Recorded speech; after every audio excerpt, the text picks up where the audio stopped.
Hey Spuds, how's it going? It's Jamie, welcome back to another video, your first video on our channel. I don't know, but welcome either way. Today we're here for a classic. Oh my gosh, I love the trans memes. I'm not even going to introduce it properly, that's how much I love them. Trans memes, that's what we're doing today. Hands up in the comments if you also love a good trans meme. These are the good kind. These are not the anti-trans memes. These are not the transphobic memes. These are the relatable, wholesome, funny, wonderful trans memes. But before we get on with today's video, I want to talk about today's video sponsor, Pride Counselling. And if you are not new to the channel, you will know how much I love Pride Counselling, a private online counselling service specifically for the LGBTQ+ community and that's affordable. With Pride Counselling, you will know that you'll get an LGBTQ+ accepting counsellor, which for me is super duper important and just makes me feel comfortable with who I'm speaking to. Counsellors are not just LGBTQ+ accepting though, they are also fully licensed, trained and accredited with over 3 years and 2,000 hours of hands-on experience. To sign up, all you need to do is go to pridecounselling.com/Jammidodger, fill out a quick questionnaire, then get matched with a counsellor who works for you. PS, if they're not the right fit for whatever reason, it's easy and free to change. You're connected with your counsellor the entire time and you can schedule video, phone or text sessions whenever you need them. Personally, I love online counselling and I have used Pride Counselling myself. I love being able to do counselling from the comfort of my own home and speaking to somebody that I knew was accepting of my identity. So yeah, if you're interested, go to pridecounselling.com/Jammidodger or click that link down in the description box and get 10% off your first month. Now on with the video. The sex change room.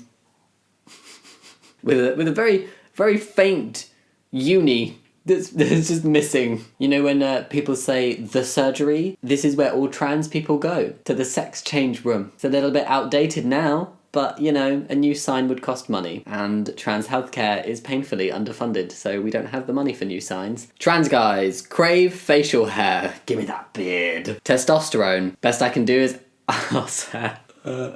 Oh no. That's so horribly true. I started testosterone and I was like, yeah, here comes my beard. It's gonna happen. 2 years later, no beard. Forest between the arse cheeks. Like, come on. I'm starting HRT. Every trans person I've told, congrats, best decision I've ever made. You won't regret it. Every cis person I've told, here is a long list of reasons why I think that is a terrible idea. Just people being like, hey, look, I actually don't know anything about this thing, but I'm going to tell you exactly what I think anyway. I'm not even 1% of an expert, but here is my opinion and I think you should listen to it. Look, it's not like nobody in the history of ever has ever not regretted taking HRT, but honestly, if that individual is comfortable with doing that and that is what they need to do, then like, who are you as somebody who doesn't even know what it's like to be trans to speak out on that and tell them not to do it? So if being trans is natural, then why are there no records of you until recently?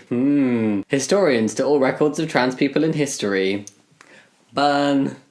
Burn. Can we not forget that a very early institute of sexology was burnt? All of the research, a lot of trans research, a lot of trans information just gone in the 1930s. That's probably why it feels like trans is a relatively new thing. My trans ass coming out at 41. Oh, bless you. People I spoke to at work. Don't rush into anything, you might regret it. No. Oh, you're just like tortoising your way through how you're feeling in your identity and you are getting there and you're doing good. And then these cis people at work are like, wait, hold on. Have you thought this through? I've known for all of 30 seconds, but I'm questioning whether you've really thought about this properly. When it comes to being trans, people really, really like to not believe trans people that they know how they're feeling. For some reason, being trans seems to automatically make us semi to completely incapable of knowing ourselves.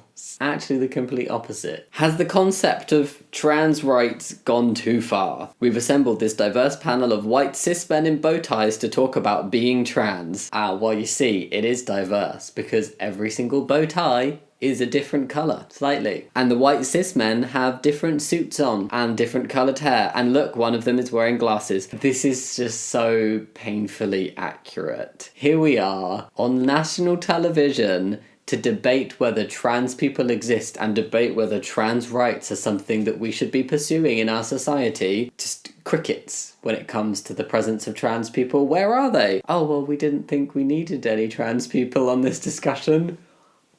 That's literally what it's like. Little cartoon on the toilet, on your phone. Who doesn't go on the phone in the toilet? Oh my god, sweating, what's happening? Look at you.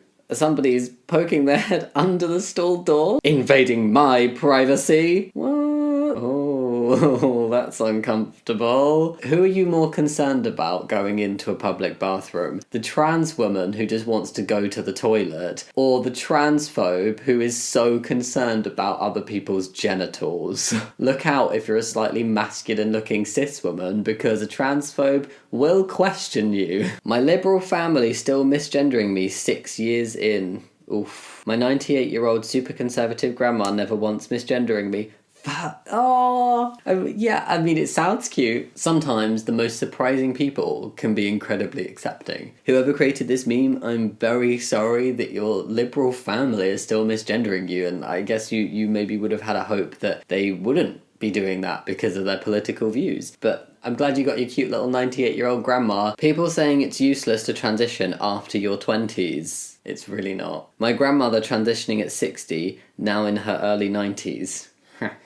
It's so rude to imply that there's ever an age that's too late to figure out you're trans or too late for transitioning to work properly. A massive part of it is just living as yourself. Hormones will still have an impact. You are still able to get surgeries. If you figure out you're trans when you're a teenager in your 20s, 30s, 40s, 50s, 60s, 70s, 80s, 90s, whenever you figure out you're trans, it is never too late to transition. It's never too late to start living as your true self. Trans women are biologically men.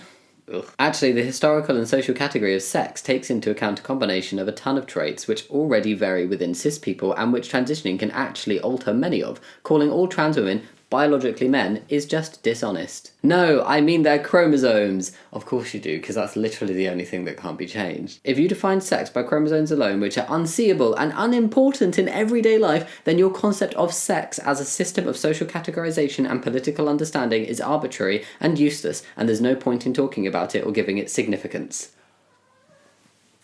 Oh, it just summed it up in a way I've been searching for years. Transphobes, stop trying to rely on chromosomes. They're not reliable, you shouldn't do that, it makes you look silly, but then if you don't rely on chromosomes, there's really nothing for you to fall back on. So maybe just stop being an asshole to trans people. MTFs to FTMs. I think being a girl is great.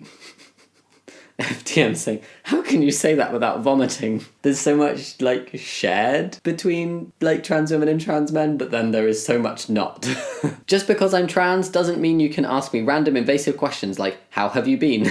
What have you been up to? Etc. How dare you ask me about my day just because I'm trans? What are you thinking? Would you go up to any other person and ask them how their day was? I'm confused. Are you a boy or girl? I'm a senator. And this is funny because it was tweeted by Sarah McBride saying, hope that clears things up. And Sarah McBride is a US Democratic senator in Delaware. And she's the first openly transgender state senator in the country. Pretty cool. This is funny. A monster can. Gosh, this is tasty. Whoa, I'm kinda hyper trans. I don't understand this one. Does anybody understand? Comment below if you understand this. An open letter to my transphobic mother. I am not your daughter, but I sure am one son of a bitch. Oh, roasted. Good. That's a burn. Whoa. Jesus, struggling to remember when exactly he told followers to bully trans kids. Don't think it happened, did it? I wish people who were transphobic would stop using excuses for their transphobia, such as religion. Just say you're transphobic and be done with it. TERF. Never thought I'd be fighting alongside the far right. Far right. Yes, you did. Funny that how people who are very transphobic are really, really now starting to align with very far-right views as well, People who are claiming that they've always been politically left are now being like, oh, I'm economically left, but socially right. J.K. Rowling's worst fears come true. Wizard trans! Wizard trans! Sorry, Rowling, there's quite a lot of trans wizards out there, so... I hate pointlessly gendered stuff. It promotes harmful stereotypes and divides men and women even more. Hehe, men's soap. Guilty. I mock gendered products, but when I first came out as trans, I was like, give me all that man links and the man dove and all of this man stuff. If it's got the word man on it, I'm buying it. because I am man. And that's all the trans memes for today's video. Did you like them? I really enjoyed that lot. I feel bad because at the beginning I was like, this is for the funny, the wholesome ones, but some of them are calling out transphobia, which is not always the funniest or the most wholesome, so I apologise. But I hope you liked the video anyway, and yeah, think about giving it a thumbs up and subscribing if you want to, but no pressure. You can also go click the little join button, which is on whatever side subscribers are, and I can never remember because cameras flip things and blah. But if you want to go check that out as well, you can, but again, no pressure. And yeah, as always, thank you so much for watching. I'll see you next time. Much love. Bye.